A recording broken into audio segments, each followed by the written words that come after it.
Kathy, just what are you doing? From January 31st to February 22nd, ARK Invest has sold out of seemingly all of their various funds' Palantir shares. Worse yet, after earnings on the 17th, her funds started panic selling them, going from selling a few million a week at most to dumping 10 million plus on the 18th and then 9 million plus on the 22nd. The line in purple is how many shares ARK holds, and the line in tannish yellow is the price. The green dot symbolizes periods of time where she buys more or ARK buys more, and the red dot symbolizes periods of times where they sell. You could see that ARK bought Palantir super heavy as the price was going up, then it bought it when it took a dip to the 20s and bounced back and forth, and now that it's been on its way back down well below most of their positions, they've been basically panic selling the entire position they built over the last year plus. Twitter user Unusual Whales did the math and found that she lost approximately $390 million on her Palantir trade. I'm sorry, not lost, but disrupted $390 million. And look, I'll be honest, I have a lot of respect for the research that ARK has put out over the last few years. And I know that people love to kick folks when they're down, and they love to hate on ARK specifically because it is down. But I don't even see that as the problem. If your focus is the growth sector, and you're in a growth crash that is worse than anything that we've seen since basically the dot-com bubble, obviously your growth fund is going to be down.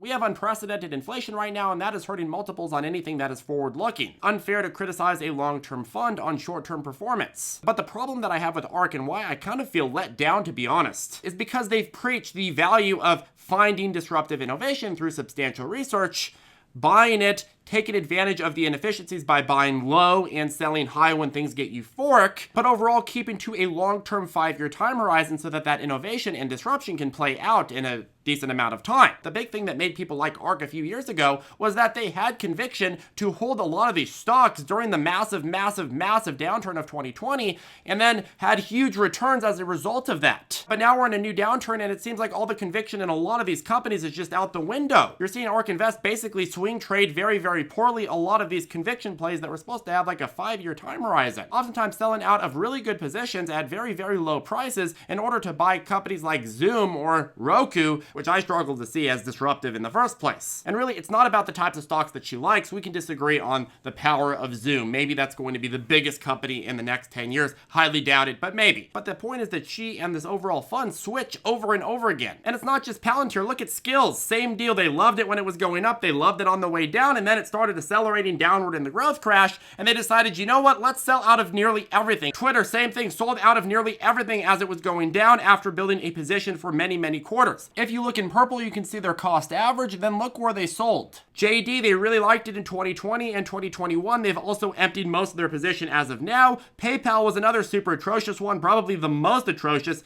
These green dots show where ARK was buying. They bought huge into the 200s and then right to the very peak. And then on its long downtrend, they started selling and selling. As it dropped into the very low 100s, they cleaned out almost all of their position. Another example of buying very strongly as it's going up at much higher values, and then selling very strongly and very rapidly when it's going down to much lower values. And obviously a lot of people would say, well, yeah, Charlie, but they're just not innovating anymore. Okay, but still, doesn't that kind of add to the question of the value of research if they're buying it at 3 times the valuation and then selling it at 1/3 the valuation because they switched their analysis? What really changed in their analysis during that time period? Did they not see the rise in competition? Because they bought a lot of other companies that are in that rise of competition, many of which are also down dramatically. Etsy, another example of a stock they bought while it was going up, and then the minute it starts going down, they start selling. They still have some position in it. It must not have lost them enough money yet to justify a complete sellout, but still, 3D Systems, of course, one that I like. She's been selling huge as it's dropped. DocuSign, she bought tons and tons of shares in 2020 and 2021 as it was going up,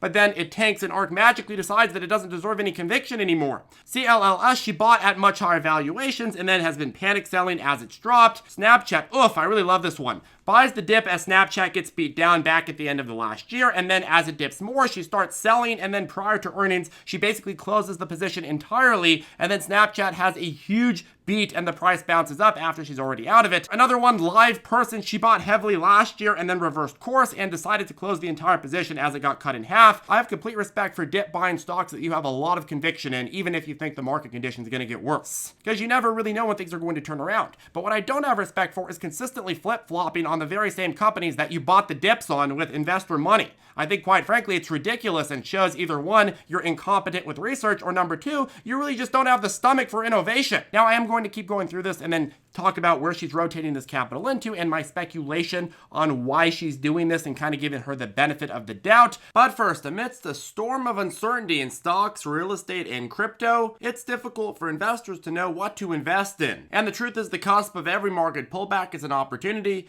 to reevaluate how diversified you are. Now, you may remember that I mentioned Masterworks in the past, but if you don't, I want to encourage you today to learn more about investing in art. Did you know that contemporary art is one of the oldest assets and prices outpaced the S&P 500's total return by 174% from 1995 to 2020? The asset class has also outperformed global equities, gold, and U.S. housing, all while having at the same time very low correlation to those asset classes, which is probably part of the reason why 2/3 of billionaire collectors allocate about 10 to 30% of their portfolio to art. Now, the usual problem is that we as mom and pop retail investors don't have the capital to, say, buy a Picasso or sometimes even know what to choose. Masterworks is changing the game by being the first startup to securitize a painting with the SEC, allowing people to buy shares of iconic pieces by Banksy, Andy Warhol, Keith Haring, and Basquiat. Masterworks then holds the art for 3 to 7 years and then sells it at auction. Or you have the option to sell your shares on the secondary market to other users. And results so far indicate that they know what they're doing. Early adopters who invested in their Banksy painting saw a 32% net return on their investment after just a year. If you want to gain some priority access and invest in some fine art, the link is in the description below. You visit their website, create an account, browse their artwork, and you can instantly diversify your portfolio with one of the most stable and oldest asset classes around. Now back to Kathy and ARK. Because it is an ETF, she does have to sell parts of her positions if she has massive outflows. She has to consistently make reallocation decisions, and obviously that does give her some cover because some of her sales are going to be just because she has to rebalance or because of outflows. But still, when you see her completely close out of positions, that's when you know that she's completely flip-flopped on that position, and she's basically saying, yeah, the research we did, it was BS. It was poo-poo. Now we don't even want to be in the position anymore, despite the fact that we just bought it heavily at higher and higher valuations. I mean, again, I hate to be super critical of Kathy Wood because I think that a lot of her macro predictions are going to come true, and a lot of them have already come true. But when you look at this management style, it's atrocious. You look at how abrupt she sells out of position after position, it's hard to have a lot of confidence in that kind of research and management style. If you really liked something a year ago, why are you abruptly panic selling it? And again, I'm sure some people will say, Charlie, she's moving some of her positions around to less risky positions. But is she though? Look at what she's buying heavy. Robinhood, she's been buying huge all the way up into the 40s and then all the way down into the low 10s where it is now. Zoom, which can't seem to stop going down either. Roku, which if you listen to their latest earnings call, doesn't seem to know their rear end from their foot. My 5-year-old cousin seems to have more ideas on how they can monetize their business model than Roku does. And I mean, obviously they are most known for their Tesla play, which they've played somewhat decently, but I mean, they already started rebuying Tesla shares in the 8 and 900s, despite just selling out in the low 800s like a year ago. It seems like there's very, very little price analysis when it comes down to these moves. It's just like, if it's going down, buy. If it's going up, sell. And then if it goes down dramatically, make sure to panic sell everything that you just bought at every single prior dip. It's very, very frustrating because at least 50% of the stocks that she's in, I could see a lot of value in. And a lot of people just buy and hold her funds thinking that they're investing in innovation, when in reality, she's just flipping on every single stock that she likes over and over again. Well, not every single one. That's not exactly fair, but a lot of them. And look, let's be completely real here. If her fund was down 95% and she did not flip on any position, I wouldn't be criticizing her. I'd say, yeah, she bought stocks that she had a lot of conviction in. We're in a market that is in a dramatic growth crash. And so a growth sector fund is going to go down dramatically, just like Apple, Amazon, Alphabet went down dramatically in the dot-com bubble. If you look at those numbers, it looks a lot worse than ARK's fund, let me tell you that. But the thing is, they're flip-flopping on so many different stocks after they've already gone down massively, and that's why it makes it really, really difficult for me to justify her action taking. Now, if we're going to speculate and give her the benefit of the doubt, it seems to me that they go through different stages during risk-on periods where things are going very, very well. It seems that they go and try to expand out to more and more tickers. And then during risk-off periods, they start dip buying everything unanimously. But then if that risk-off period gets deeper and deeper and they start losing a lot more money, they start closing out some of the outlier excess tickers and going and rotating all of that capital into their highest conviction tickers, which means maybe they're selling Palantir and all of these other ones to rotate it into their top picks, which are like Zoom and Roku and Tesla. But it really starts raising questions when you look at stocks like Palantir, which were one of the top holdings in many of her funds just like 4 or 5 months ago. What has really changed in the company since that that original research that they did that convinced them to buy into the stock? I mean, in my view, they've only really gotten better in terms of the fundamentals. Palantir has grown out their commercial segment dramatically. They're getting very, very good in terms of margins. They're probably going to be profitable in a couple quarters. They've brought in some heavy-hitting customers. Their margins are improving. I know that there's some hubba bubba about their SPAC investments, which make up like nothing of their overall revenue. People think that's a justification for the company to be worth like 99% less. And hey, you can like the company or not, but if you're looking at Palantir today and you looked at Palantir 2 years ago, there's nothing really fundamentally different that changed except for improvement of the business model. It's not like they completely flipped on the type of business they are, yet Cathie Wood and their team completely flipped on them. If somebody was going and trying to sell out of all their growth stocks, trying to time when growth is going to go back up so they can buy at a much lower price, that would be one thing. Good luck doing that, but still, that would be one thing. If on the other hand, you're doing what ARK Invest is doing, which is going and panic selling a lot of growth stocks to go and rotate into other growth stocks, which are going down just as quickly, then that really raises the question of what your intention is. To me, if I was going to summarize what frustrates me here,